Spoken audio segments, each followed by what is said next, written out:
from Letterman Row. Corey, congrats on the promotion. What made you think that you were finally ready to take on a job like this? I don't know if you're really, you first have to dive into it to, kind of get your feet wet and go. But, I mean, obviously the trust that Coach Day's had in myself and things like that. So the fact that, there's a lot of people that believe in me, then that ultimately has kind of given me the confidence to kind of be ready to go. All these last quarterbacks that have come through have talked about, the way you've helped them and your teaching style to help them get to New York and these Heisman finalists. What is it you think that has allowed you to grow in that role and help them? What is your coaching style? Ultimately, just kind of starting off, I've tried to, be a sponge in the sense that, whatever Coach Day taught and whatever he kind of did, I tried to take that myself. But, with coaching, you can't be someone else. You have to be yourself. And so I feel like I've kind of taken the things that I've learned from Coach Day, Coach Wilson, things like that, and I've tried to create on my own and just be myself. Second row right, Tony from the Ozone. You got two freshman quarterbacks in this class. Talking to both of them, they say they're obviously going to compete against each other. They get along. Jack said first day the competition started on the first day. Like, have you noticed those two competing against each other, or right now is it just they're just competing I wouldn't even say it's competing against each other as much as they're competing against themselves. They have to. There is a huge transition between where they were. I mean, in all reality, these guys are still seniors in high school now. They still have a long way to go, but, I mean, more importantly, they've continued to compete, and that's what it is. And, we've kind of – I mean, you guys know more than anything, but we've kind of come across the mindset that we need everybody. If we're going to do what we want to do in the future, I mean, we're going to need everybody in that room. So, but, no, those guys have been nothing but great. Front row right, Bill from the Dispatch. I know it looked like for a while you were going to go to Colorado State. Could you kind of talk about that whole whirlwind and that process of Yeah, no, it was a whirlwind for sure. I did have an opportunity. I did have some things lined up there. I was fortunate enough given an opportunity, and then obviously things changed, and Coach Day gave me an opportunity here, and so I mean it was a no-brainer. You're taking over a role that Ryan Day obviously did very well. You got a Heisman finalist in your room and a bunch of young quarterbacks. How much pressure do you feel to show that you are up to this and that you can handle this?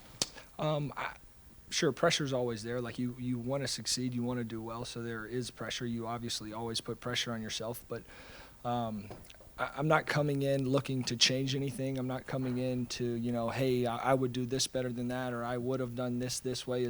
I'm looking to come in and I'm going to enhance. That's what I'm going to try to see, what we've done in the past and how can I put my spin on it to make it better. Second row left, Ari from The Athletic. Corey, I know you guys, or you just got done speaking about CJ and Jack, but it's a very unique situation.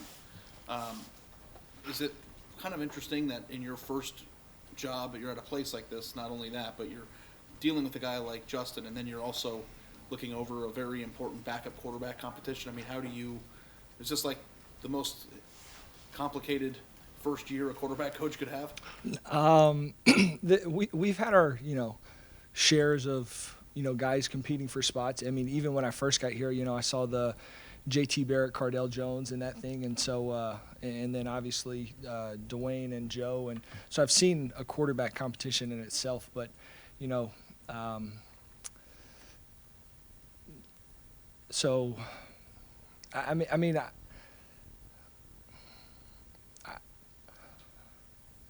I think when you kind of come to that, like, more importantly, I'm just excited that those guys want to be here, if that makes sense. Like, you want guys that want to come to Ohio State. You want guys that want to be here, that want to compete, that, that aren't looking for handouts. And I think that's both those guys. They knew what they were getting themselves into, and they want to be here and they want to compete.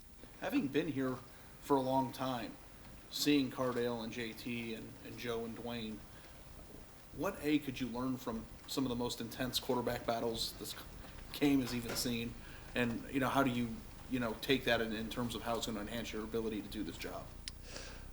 The one thing with that one is, sure, it was a quarterback battle, but I mean, you guys know, even still to today, they're best friends. So for it to sit there and be a malicious battle or things like that is, sure, there's going to be a competition, but they leaned on each other, and that's what we're trying to build in that room. We're trying to build a unit. We're trying to build a group to where everyone can lean on one another, and it's just kind of that atmosphere where, hey, you have my back, I have your back.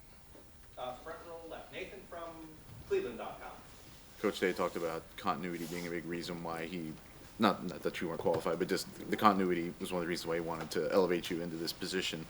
Specifically with Justin, how does the rapport that you have, how do you feel like that's something that you can use in your relationship with him to make him better this coming season? Justin and I have a great relationship. We've always had kind of a great relationship. It's one of those things that, Justin wants to get better and Justin wants to enhance, and so that's just kind of what my goal is just to enhance. I'm not going to look to change anything, and because we have a great relationship, I think that, we can kind of hopefully just keep making it better and just keep pushing the envelope. Are there specific areas that you are looking to enhance right now? Not right now. We're still looking at it. We're still watching cut-ups, and we'll get into spring ball, and then we'll kind of go from there. Right next door, Doug from Cleveland.com. Corey, what influence do you think it has had on your career, the fact that you are Urban Meyer's son-in-law? I would say that there was an influence.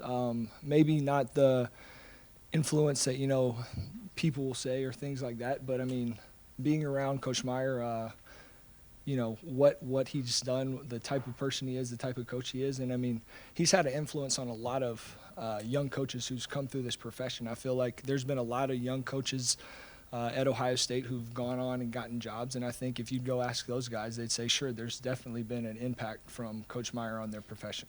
When you call him Coach Meyer, when do you call him Coach Meyer, and when do you call him He's something else? always coached. always He's just coach. That's coach. Is when you said there's been an influence, maybe not how some people think, what do you mean by that? Do you think there's any perception, I'll just ask it straight, do you think there's any perception that having him as your father-in-law has allowed you to get a job like this at such a young age? I think more than anything, maybe it's given me the opportunity. Coach Day wouldn't have hired me if he didn't think that I was ready. So I don't know if that answers your question, but I think I'm ready. Coach Day thinks I'm ready. I have a lot of coaches here. Coach Wilson, the guys believe in me.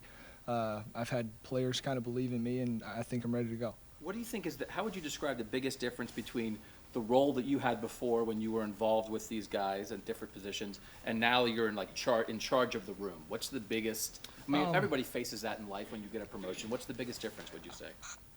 I think that it'll be kind of the way the room is set and the way that meetings are run, or certain cut-ups or the organizational thing. I still think that I'll be able to put my little spin on it, but still the same things get covered. It's still the same offense. Like someone said, there'll still be the same continuity. It'll still be things that Coach Day has done in the past, but I'll just be able to put a spin on it. And final questions for this room, far left, Matt from 610 WTVN. When you got the job, there was, from JT Barrett to even Joe Burrow, there were guys that commented that, were happy for you.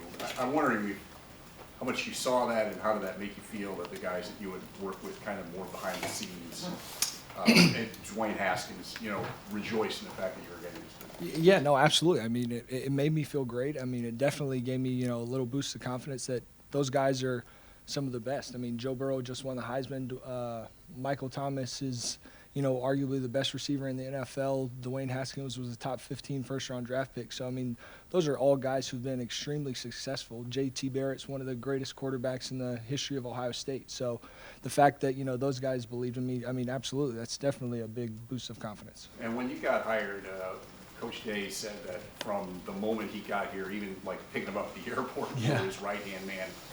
The relationship you had with Coach Day, what made it take off?